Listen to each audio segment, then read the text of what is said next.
Romains 12, verset 2. Je lis la parole. Romains 12, verset 2. Ne vous conformez pas au siècle présent, mais soyez transformés par le renouvellement de l'intelligence, afin que vous discerniez quelle est la volonté de Dieu, ce qui est bon, agréable et parfait. Amen. Ne vous laissez pas modeler par le monde actuel, mais laissez-vous transformer par le renouvellement de votre pensée pour pouvoir discerner la volonté de Dieu, ce qui est bon, ce qui lui plaît, ce qui est parfait. Bien-aimés, voici la parole de notre séminaire, notre moment de 3 jours. Je voulais t'encourager afin que tu sois présent durant ces 3 jours. C'est vrai que nous sommes dans une période de fête, mais le Seigneur nous a dit la dernière fois dans quelle disposition serons-nous dans cette période-là. Et je veux que véritablement tu te disposes.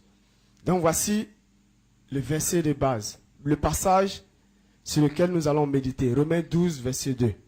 Bien aimé, je veux te faire comprendre que la délivrance est un processus. Nous sommes dans un centre de délivrance. Et la délivrance est un processus. Donc, plusieurs hommes de Dieu ont limité la délivrance à un certain niveau. On a limité la délivrance à seulement chasser les démons. Et quand on prend les livres qui parlent de délivrance, les documents qui parlent de délivrance, on ne parle que d'un seul aspect de la délivrance. C'est-à-dire celui de chasser les démons. Bien-aimé, ce n'est pas faux. C'est la vérité. Et parce que quand on dit délivrance, c'est le fait de faire sortir quelqu'un de quelque part ou de quelque chose, de l'emprise de quelque chose. Est-ce que vous comprenez? Donc, comprenons que c'est vrai que la délivrance, il y a le fait de chasser les démons, mais il y a un autre niveau de la délivrance qu'on appelle le renouvellement ou la transformation de notre intelligence ou la transformation de nos pensées. Est-ce que vous comprenez?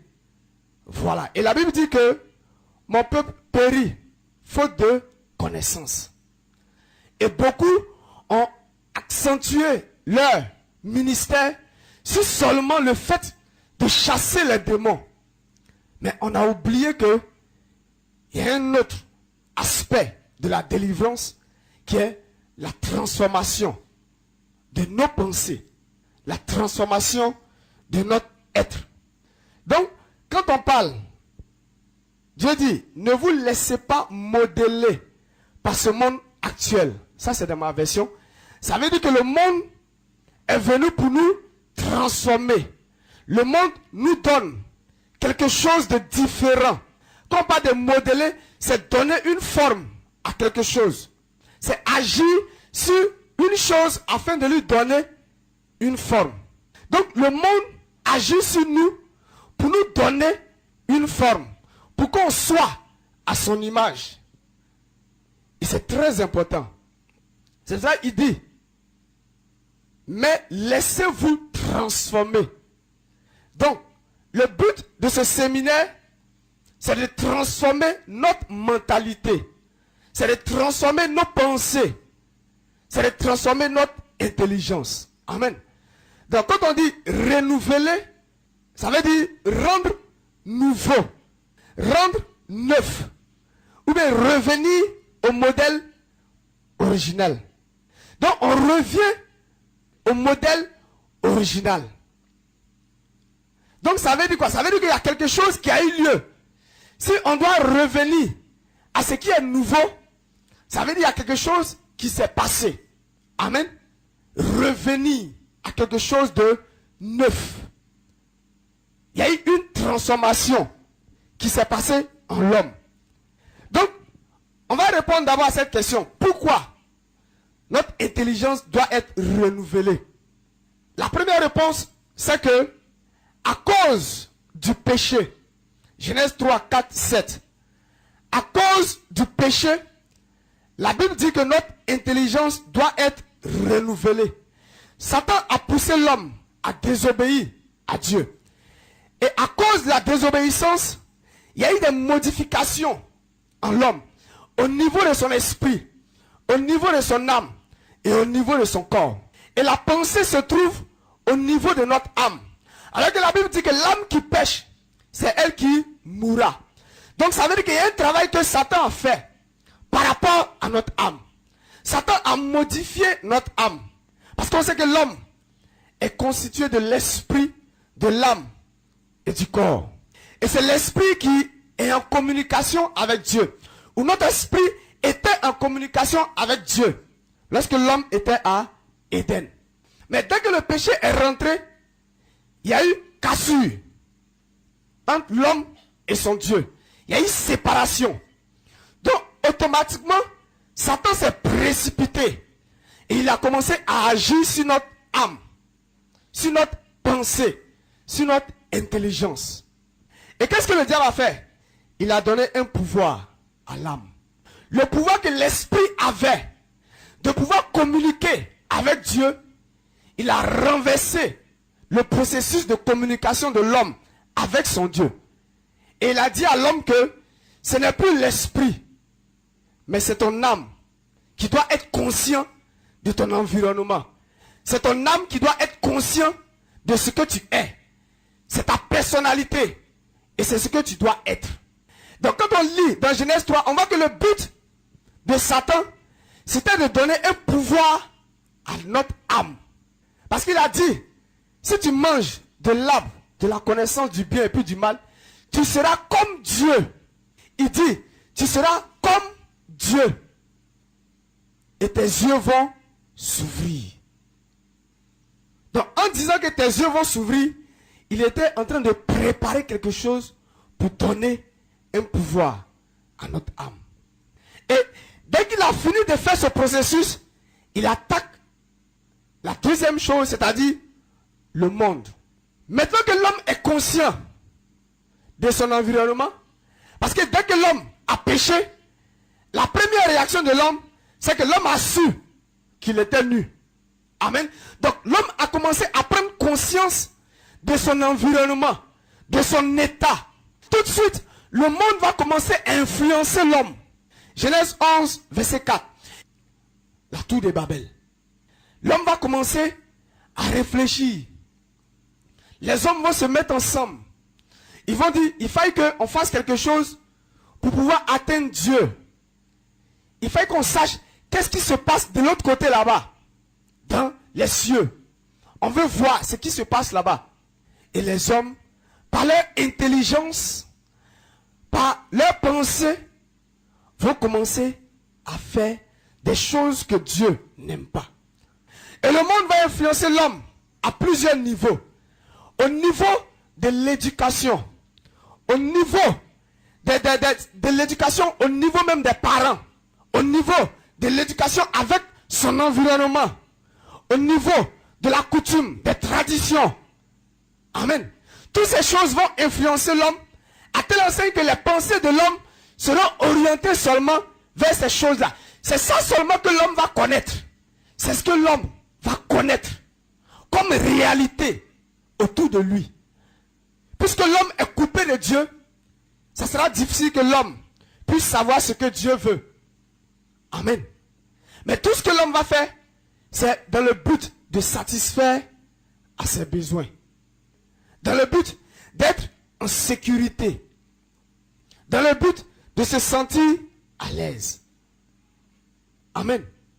Et donc au niveau de l'intelligence ou au niveau de la pensée, Satan va travailler comment avec le monde? Il va utiliser 3 principes. La convoitise de la chair, la convoitise des yeux et l'orgueil de la vie.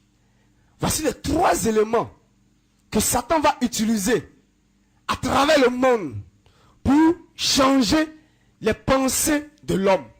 Aujourd'hui, ça fait que l'homme pense que s'il est assez riche, il n'a plus besoin de sécurité. L'homme pense que s'il est assez riche, c'est suffisant pour lui. Il aura tout gagné. Est-ce que vous comprenez? Donc, c'est à ces choses-là que l'homme va penser. 3e chose, de pourquoi notre intelligence doit être renouvelée, c'est la peur ou l'influence des démons. La peur des démons ou l'influence des démons. La plupart des chrétiens ont peur des esprits, des démons.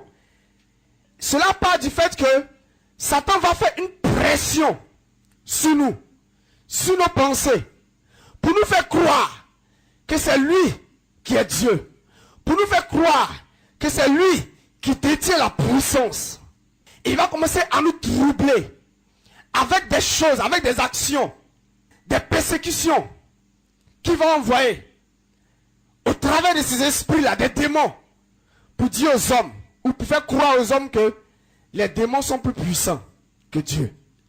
Que les esprits sont plus puissants que Dieu. Et aujourd'hui, les enfants de Dieu, en tout cas c'est difficile qu'on trouve des enfants de Dieu qui ont confiance en Dieu. Quand il y a une situation qui se présente, quand Satan vient pour persécuter l'enfant de Dieu, quand l'enfant de Dieu tombe, il se dit qu'il n'y a plus rien à faire. Parce que les démons sont trop puissants. Et c'est ce que Satan a fait croire à l'homme. Bien aimé, voici un peu pourquoi Dieu veut que notre intelligence soit renouvelée. Pourquoi Dieu veut que nos pensées soient renouvelées. Et le chapitre d'aujourd'hui, c'est le pouvoir de la pensée ou de l'intelligence. Ça, c'est le thème que nous allons traiter aujourd'hui. Le pouvoir de la pensée ou le pouvoir de l'intelligence. Donc, comme je l'ai dit, depuis le péché, l'âme a pris le pouvoir.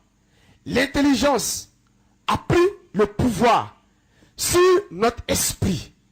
Et la pensée a une puissance. C'est pour cela qu'elle doit être renouvelée.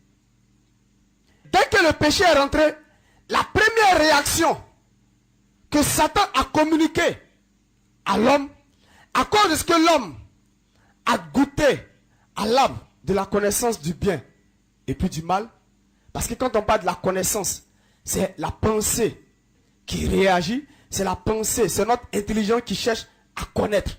Donc, Satan va introduire le mal. Au lieu que le bien domine l'homme, c'est le mal qui va commencer à prendre le dessus. Et l'homme va commencer à vivre dans le désordre. L'homme va commencer à pratiquer la sorcellerie. Mais Dieu dit, la transformation d'un homme dépend de l'état de son âme. La transformation de l'homme dépend de l'état dans lequel se trouvent ses pensées. Proverbe 23, verset 7. Il dit, il est tel que sont les arrière-pensées de son âme. Pour dire encore que on devient ce qu'on pense. Amen. Donc, bien aimé, ce que tu penses, c'est ce que tu deviens. Est-ce que vous comprenez? Donc, les pensées de l'homme conditionnent les comportements de l'homme en vue de satisfaire à ses besoins. C'est par rapport à tes besoins que tu réagis comme ça. C'est par rapport à ce que tu veux que tu réagis de telle ou telle manière. Donc, Donc automatiquement tes pensées suivent la direction de ce que tu veux. Mais le but de Dieu c'est quoi? Le but de Dieu c'est d'aligner nos pensées sur les pensées de Dieu. Ce séminaire n'a pas pour but que tu fasses des efforts sur toi-même pour remplacer tes pensées, pour amener des pensées contraires à ce que tu veux, mais pour que tu te laisses conduire et que tu laisses le Saint-Esprit t'inculquer les pensées de Dieu. C'est le but de ce séminaire. Dieu veut que nos pensées s'alignent sur ses pensées. Parce que par notre propre force, on ne peut pas changer ce qui est en nous. Je ne peux pas dire je veux penser comme ça. Non. Mais c'est l'Esprit de Dieu qui est en moi qui me conduit dans ce qui est bien. C'est l'Esprit de Dieu qui est en moi qui me fait penser à ce qui est positif. Donc comme je l'ai dit, la pensée a une puissance. Et la pensée détermine notre destinée. La pensée détermine ce que nous voulons devenir demain. C'est pour ça qu'il faut que nos pensées soient renouvelées. Il faut que nos pensées viennent pour changer notre condition de vie.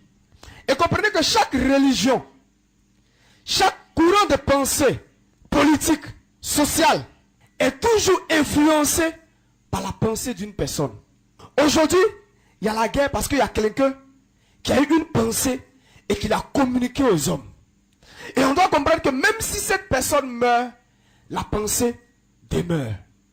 Ce qu'il a communiqué comme pensée reste. On peut tuer les terroristes, mais on ne peut pas tuer le terrorisme. Parce que c'est une pensée. C'est un courant de pensée. C'est une manière de voir les choses que quelqu'un a communiqué à d'autres personnes. Et c'est ce qui fait qu'aujourd'hui, l'homme souffre. Et pour résoudre ce problème, on a besoin que spirituellement, on puisse détruire ces pensées-là. D'où que nos pensées doivent être renouvelées. Bien-aimé, est-ce que tu peux acclamer Jésus? Parce que Jésus, il est intéressant. Et Jésus, il est puissant. Donc sache que tu peux tout changer autour de toi. Si seulement tu changes tes pensées. Tu ne peux pas changer le monde entier. Mais tu peux changer ton environnement. Tu peux changer ta vie. Si seulement tu changes tes pensées. Sachez une chose. Les pensées de Dieu manifestent les projets de Dieu.